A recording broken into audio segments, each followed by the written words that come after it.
Mėly Pulso klausytojai, skubu Jums pristatyti rytoj įvyksiančią akciją konteinerio krata. Atliekų tvarkymo organizacija Žaliasis taškas jau 3 metus visoje Lietuvoje vykdo šį socialinį eksperimentą ir rytoj pirmą kartą jis įvyks Panevėžyje. Su mumis akcinės bendrovės Panevėžio specialusis autotransportas komunikacijos specialistė Justina Indulytė. Sveiki. Sveiki. Ir administravimo vyriausioji specialistė Rimantė Kastrickienė. Sveiki. Sveiki.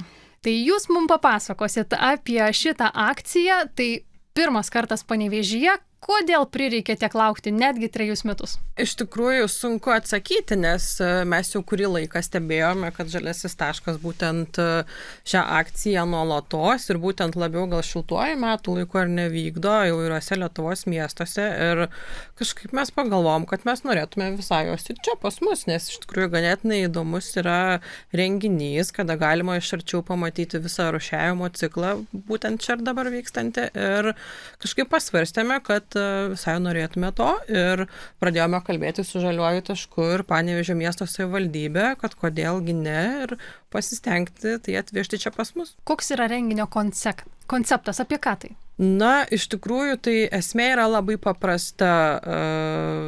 Būtent toje vietoje, kur vyks visas renginys, bus tiesiogiai čia ir dabar išpilamos atliekos iš konteinerio, ar ne? Ir nebus kažkokių surežisuotų dalykų, nieko. Ir mes tiesiog iškelsime atliekas, jos bus sudėtos į tam tikras talpas, ar ne? Rūšiavimo talpas. Ir tada jau mūsų darbuotojai gyvai perrūšiuos viską ir mes tuomet, kaip sakant, net turbūt tuo paties vyksmo metu bendrausime ir kalbėsime apie tai, kas galbūt tarp tų atliekų yra negerai ir kur jos turėtų keliauti. Iš tikrųjų, rūšiavime dalyvaus ne tik tai mūsų darbuotojai, skatinsim ir gyventojus, kurie ateis ir patys, bus dalinamos pirštinės, bus galima prisidėti, pasižiūrėti, kurią atlieką, paklausiant realiai.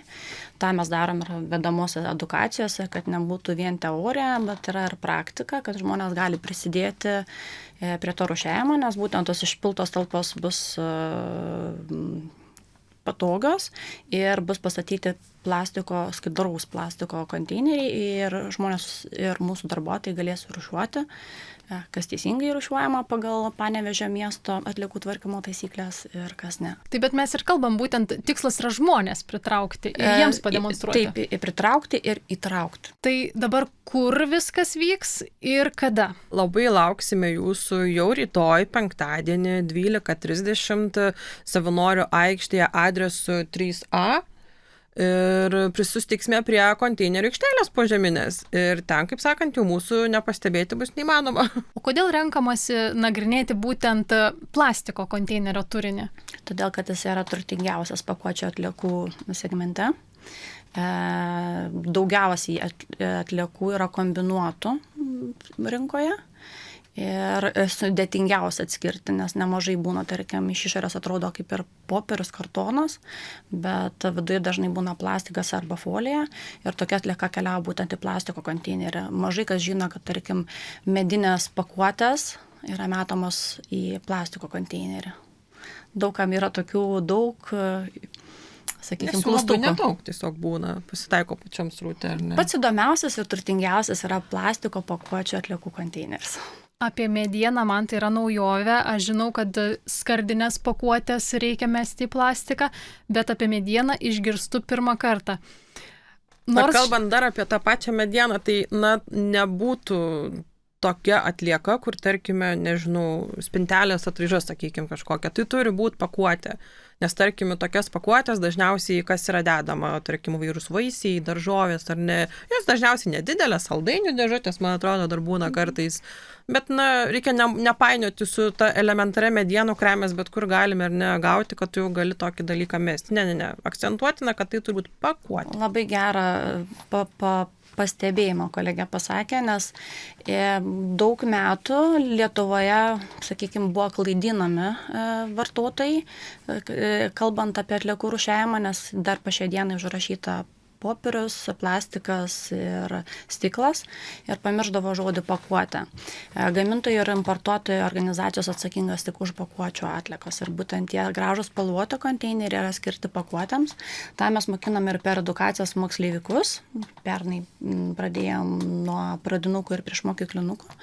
Kitąmet planuojam ir vyresnių klasių traukinėti ir pagrindinis tikslas, kalbant apie rūšiavimą, ypatingai pakuočių, yra pirmas klausimas, turiu atlieką, ar tai yra pakuotė? Klausimas. Kai atsakai, kad taip, tai yra pakuotė, tada keliam klausimą, iš ko jinai pagaminta. O iki tol visi galvoja, kad ir antrinės žaliavos turėtų patekti tos konteinerius, bet dėja taip nėra.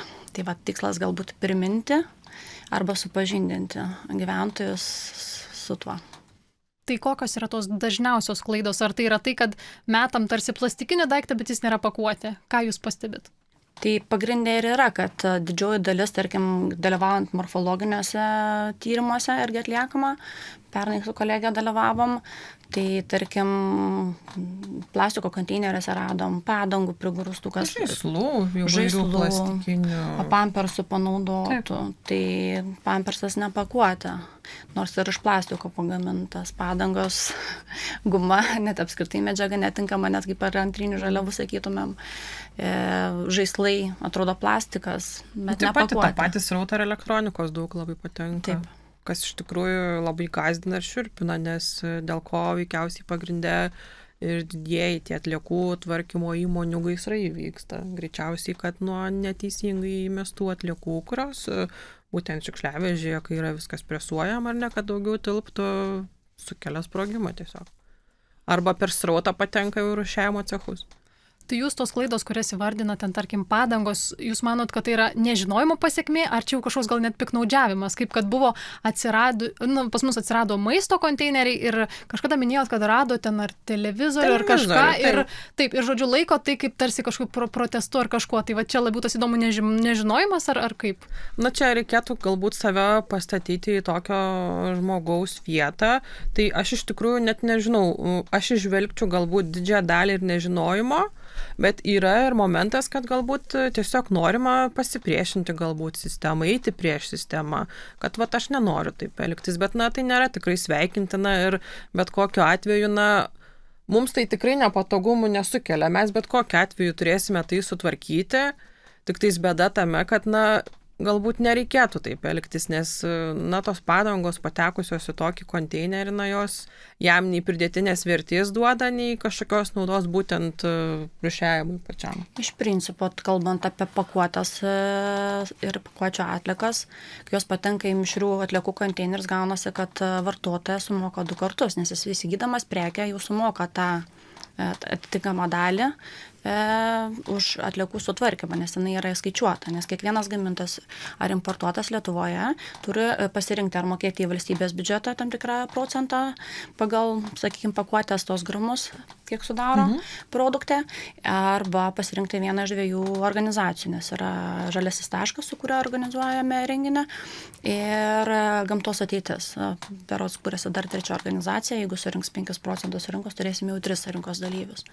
Tai žmonės ar nori 2 kartus mokėti, nes kuo daugiau pakuočių atliekų papuola į mišrų srautą, automatiškai į sąvartynus priimamas kiekis didėja, natūralu auga patys kaštai. Ir tie kaštai po metų yra vėl perskaičiuojami. Tai gyventojas pralošia, netgi protestuodamas, jau nepaisant to, kad perdirbamumas mūsų yra tvarumas, siekimybė visos Lietuvos ir Europos, kad kuo daugiau būtų pakuočių perdirbama. Tai dažnai žmonės ir galvoja, kad tas vienas toks nekaltas įprotis, išmesiu ten į mišrių komunalinių atliekų konteinerį ir ramu čia bus. Galvoja, kad vis tiek sutvarkys, bet esmė, kad jūs tada sumokat 2 kartus. Tai žmonės tikisi, kai kurie labai nori, kad tas rūšiavimas vyktų jau paskui, bet iš esmės tos plastikinės pakuotės nukeliavusios į mišrių atliekų konteinerį, jos jau keliauja į sąvartyną. Jos vis tiek yra linijoje perrūšiuojamos, bet didžioji dauguma manau, kad taip. Dėl to, kad jos yra tiesiog užterštos? Pagrinde taip. Tai viena iš klaidų yra tikriausiai tų nešvarių pakuočių metimas į konteinerį. Nebūtinai, būtent gamintojai ir importuotojai tokios kaip prievolės būtinai išplauti pakuotę jie nenurodo. Esmė yra tiesiog ją įmesti, bet kiekvienas gyventojas gali pasirinkti. Na, aš pavyzdžiui, asmeniškai savo namuose aš rūšiuoju atliekas, nes man tiesiog netrodo, kad galėtų būti kitaip šiuolaikiniai visuomeniai. Ir ten, pavyzdžiui, įvairias pakuotės labiau suteptas, ten tarkime grietinės indelį ar ten, nežinau, jogurto. Aš vis tiek bent jau truputėlį praskalauju, nes ir dėl kvapo visos prevencijos ir kažkaip manau, kad prisidedam prie pačios sistemos.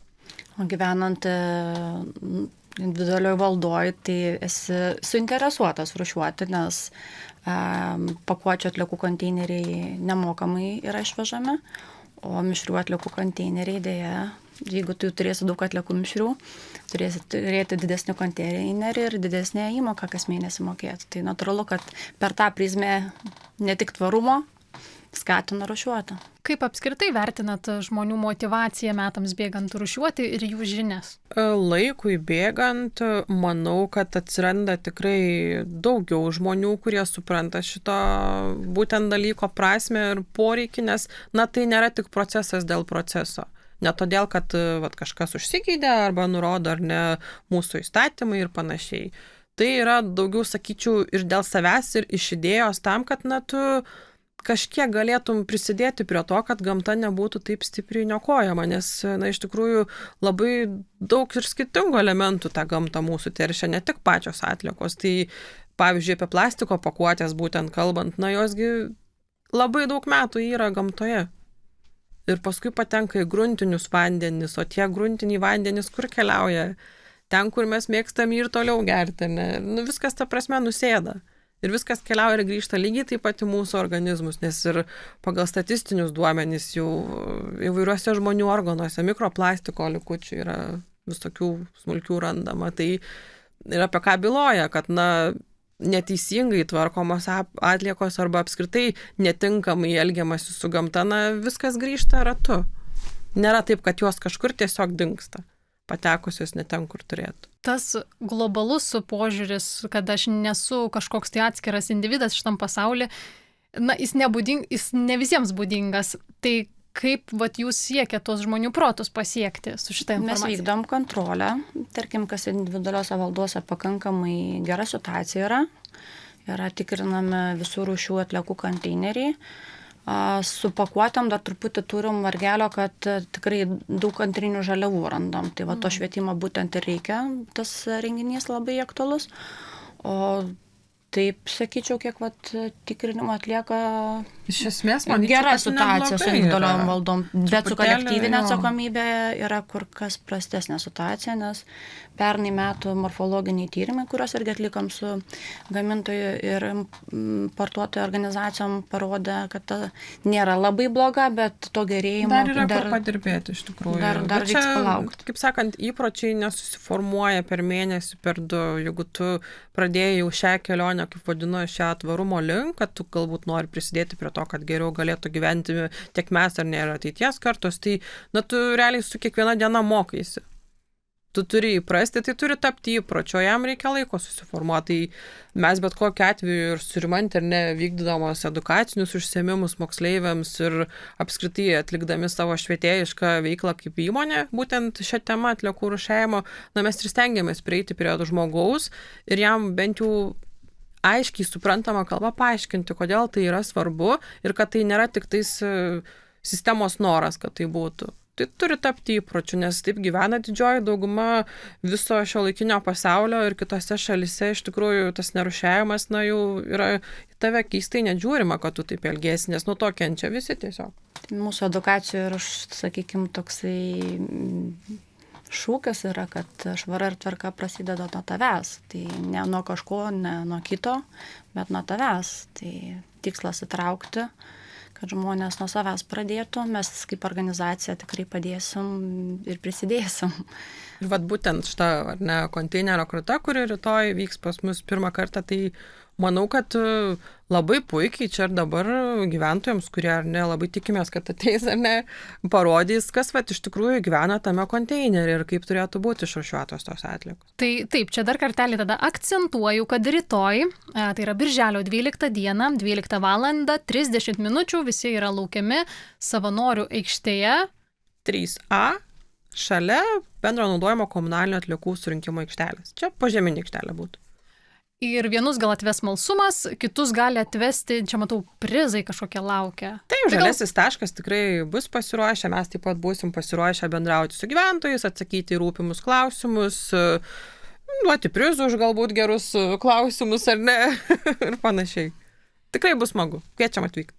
Tai rytoj pasimatysime edukacinėje akcijoje Konteinerio krata. Na, o mes kalbėjome su bendrovės Panevėžio specialus autotransportas komunikacijos specialiste Justina Indulytė ir administravimo vyriausiaja specialiste Rimantė Kastrickienė. Ačiū už pokalbį. Ačiū Jums.